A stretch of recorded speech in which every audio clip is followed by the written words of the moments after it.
ہمارے دیہاتوں میں ایک رسم چلتی ہے، رسم وکھالا۔ شاید آپ کے شہر میں نہ ہو اور اس کی کوئی اور صورت یہاں پائی جا رہی ہو۔ وہ یہ ہوتا ہے کہ جب بیٹی کی شادی کرتے ہیں تو اس کو جو جہیز دینا ہوتا ہے وہ چار پائیوں کے اوپر بچھا دیتے ہیں، اور ایک خاتون کو کہتے ہیں جاؤ پورے محلے کی خواتین کو بتاؤ کہ ہماری بیٹی کا جہیز دیکھ جائیں،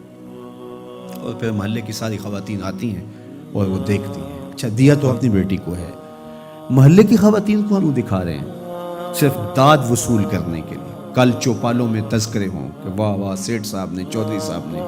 خان صاحب نے، ملک صاحب نے کمال کر دی۔ چوپالوں پہ، بیٹھکوں میں باتیں ہوں، تندور پہ باتیں ہوں کہ واہ واہ کمال کر دی، فلاں خاتون نے تو حد کر دی، تم نے داد وصول کر لی، لوگوں نے بھی واہ واہ کہہ لیا۔ لیکن تم نے یہ نہ سوچا کہ تمہاری بیٹی کا جہیز دیکھنے کے لیے یتیم بچیاں بھی آئی، اس مزدور کی بیٹی بھی آئی جو بڑھاپے کے باوجود کلی والا ڈبہ اٹھا کے مزدوروں والے اڈے پہ بیٹھ جاتا ہے، اور اس کو بوڑھا سمجھ کے کوئی قبول نہیں کرتا، اور جوں جوں دھوپ چمکتی جاتی ہے اور دن چڑھتا جاتا ہے تو اس کا دل ڈول رہا ہوتا ہے، وہ آنے والوں سے چمٹ کے کہتا ہے مجھے 20 روپے 50 روپے کم دے دینا، مجھے لے جاؤ، لیکن اسے کمزور سمجھ کے کوئی ساتھ لے جانے کے لیے تیار نہیں ہوتا۔ تو پھر جب وہ ہاتھ میں ڈبہ اٹھائے واپس جاتا ہے تو کوئی جانتا ہے اس کے قدم کتنے بوجھل ہوتے ہیں؟ گھر کی دہلیز عبور کرنا پل صراط عبور کرنے کے مترادف ہوتا ہے اس کے لیے، اور اس کی بیٹیاں جو گھر میں دہلیز پہ بوڑھی ہو رہی ہیں اور انہیں صرف اس لیے قبول نہیں کیا جا رہا کہ وہ غریب کی بیٹیاں ہیں، جب اپنے باپ کو خالی آج بھی مزدوری کے بغیر آتا ہوا دیکھتی ہیں تو کوئی ان کے اندر کی گھٹن اور بے چینی کا اندازہ کر سکتا ہے؟ کوئی پیمانہ ہے آپ کے پاس جو اس کے درد کو ناپ سکے؟ تمہاری بیٹی کا جہیز اس مزدور کی بیٹیاں بھی دیکھنے آئیں، تم نے تو داد وصول کر لی، لیکن جو زخم ان کے کلیجے پہ لگے اس کا مداوا کس کے پاس ہے؟ تارا ٹوٹتا سب نے دیکھا، یہ نہ دیکھا ایک نے بھی،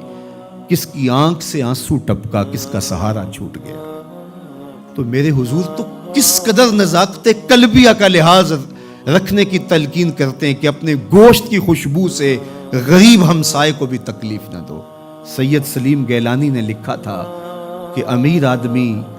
آسائش نہ چھوڑیں، نمائش چھوڑ دیں تو غریبوں کی جان سوکھی ہو سکتی ہے، لیکن ہم اپنا طرز عمل بدلنے کے لیے تیار نہیں ہوتے ہیں۔ آج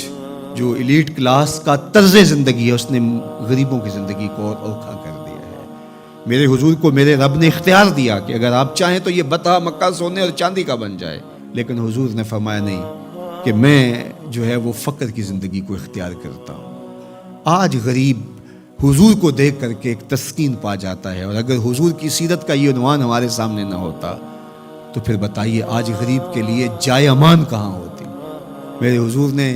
غریب کے دکھ مٹانے کے لیے ایک جملہ ارشاد کیا، سنیے ذرا، کیا حکمت والے نبی ہیں۔ فرمایا کہ جو اللہ کے دیے گئے تھوڑے رزق پہ راضی ہو گیا، کہ میرے بندے تجھے ضرورت تھی تو پھر بھی میرے پہ راضی ہو گیا، تجھے بچوں کے لیے فیس چاہیے تھی، تجھے سر چھپانے کے لیے مکان چاہیے تھا، تجھے 3 وقت کا کھانا چاہیے تھا، تجھے بیمار بچوں کے لیے دوا چاہیے تھی،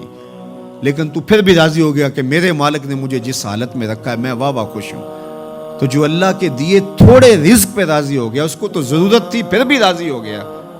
بندے مجھے تو تیرے عملوں کی ضرورت بھی نہیں ہے تو میں تیرے تھوڑے عملوں پہ راضی ہو جاؤں گا۔ اور دوسرا پہلو کیا، جو اللہ کے دیے زیادہ رزق پہ بھی راضی نہیں ہوا،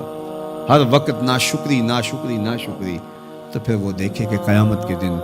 اس کو کتنے سخت حساب سے گزرنا ہوگا۔ وہ لوگ جن کے ہاں آخرت کا تصور نہیں ہے، وہ اس دنیا کو ہی سب کچھ سمجھتے ہیں، وہ تو آنکھیں بند ہوگی تو پتہ چلے گا کہ آخرت تھی یا نہیں، لیکن جن کا آخرت کا تصور موجود ہے ان کو یہ زیبا نہیں ہے کہ اپنی آخرت بارے میں کچھ نہ سوچیں۔ تو اللہ مجھے آپ کو حضور کی سیرت کے سانچے میں زندگیاں ڈھال دینے کی توفیق عطا کرے۔